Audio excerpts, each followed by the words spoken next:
ZRO, opportunité ou arnaque? Salut tout le monde, j'espère que ça va bien, c'est Pablo. On se retrouve pour une nouvelle vidéo sur le Meurov Club. Aujourd'hui, on va parler du token ZRO. Ok. J'ai reçu pas mal de questions sur ZRO. Est-ce que c'est le moment d'investir dedans ou pas? Est-ce que c'est une bonne opportunité? Donc on va regarder ça ensemble aujourd'hui.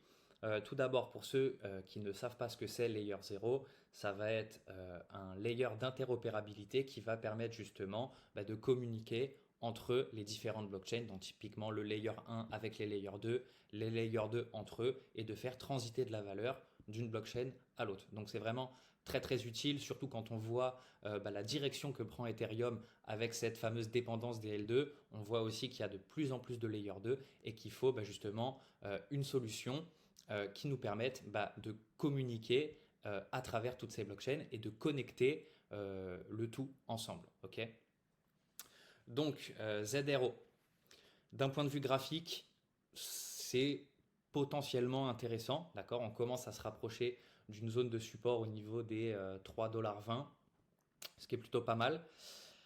Globalement, on a aussi ce support oblique qui potentiellement est pertinent, d'accord, à voir si on arrive à le maintenir et qu'on est rejeté à la hausse. Globalement, ce que je vois au niveau du price action, c'est qu'on a une compression du prix. Donc maintenant, à voir dans quelle direction on va partir. Est-ce qu'on va prendre de l'élan pour casser à la baisse et venir liquider un petit peu toutes les potentielles liquidations qu'il y a derrière ces points bas, ou est-ce que justement on va continuer à accumuler et potentiellement casser par le haut pour s'envoler plus haut. D'accord.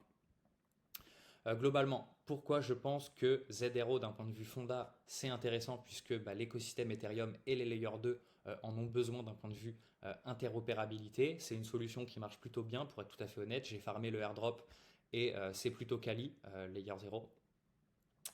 D'un point de vue graphique, on voit qu'on est quand même sur un range assez latéral, qu'on a une compression du prix et qu'on est potentiellement, peut-être, c'est pas sûr, j'ai pas envie de faire d'affirmation à ce niveau-là, dans une zone dans laquelle il peut être intéressant de commencer à se positionner. Maintenant, on va aller voir un petit peu les données au niveau du jeton. Ok, donc là, on est sur Token Unlock, qui a été renommé en tokenomist.ai pour ceux qui ne savent pas. Euh, On est sur la page de Layer 0, donc il y a actuellement 111 millions de jetons qui sont en circulation sur 1 milliard de jetons, soit à peu près 11% de jetons libérés. C'est des jetons qui pour l'instant ne sont que les jetons de la communauté, donc c'est que les jetons du airdrop pour le moment. On va mettre le vesting schedule tout de suite, mais avant on va regarder le market cap et la FDV. On est sur du 380 millions de market cap pour 3 milliards 4 de fully diluted valuation. Donc quand même, c'est quand même un beau bébé. Ça peut, selon moi, avoir peut-être un petit peu d'upside à l'avenir. Est-ce qu'on va pouvoir surperformer Ethereum en s'exposant à ZRO? Peut-être. En attendant, ce qui est intéressant au niveau de la tokenomique, c'est que il n'y aura pas de nouveaux jetons pendant les 8 prochains mois. Donc là, on peut le voir, l'inflation va commencer en juin 2025, donc dans 8 mois, ce qui nous laisse une fenêtre de tir pour avoir de l'upside potentiel, d'accord. Surtout si on est dans un timing de marché propice à de la hausse, d'accord. S'il n'y a pas d'inflation, on sait qu'il n'y aura pas de dilution sur le jeton, globalement, ça permet de maximiser les performances du jeton, puisque la valeur du jeton n'est pas diluée, tout simplement. Et ensuite, à partir de juin 2025, là, par contre, les choses vont commencer à se gâter. On va commencer à avoir de l'inflation de la part des strategic partners et des core contributors. Donc, grosso modo, c'est les VC et les partenaires. Donc, ça va être de l'inflation qui va causer de la pression vendeuse puisqu'ils seront assurément en profit au moment où ils récupéreront leurs jetons. Et il y a de fortes chances, en tout cas, qu'ils se feront un malin plaisir à les vendre pour récupérer leurs profits et encaisser leur plus-value. Donc, est-ce que d'ici là, il y a une fenêtre de tir sur ZRO? Peut-être. Est-ce qu'on va pouvoir battre Ethereum en achetant du ZRO?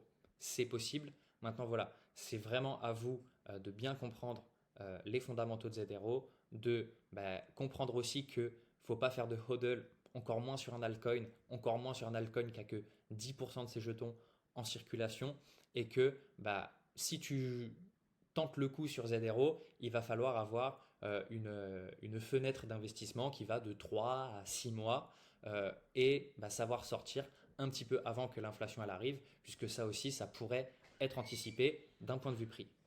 Donc c'est la fin de la vidéo. N'hésite pas à me dire ce que tu en as pensé en commentaire. Mets un like, un commentaire, partage la vidéo et je vous dis à bientôt.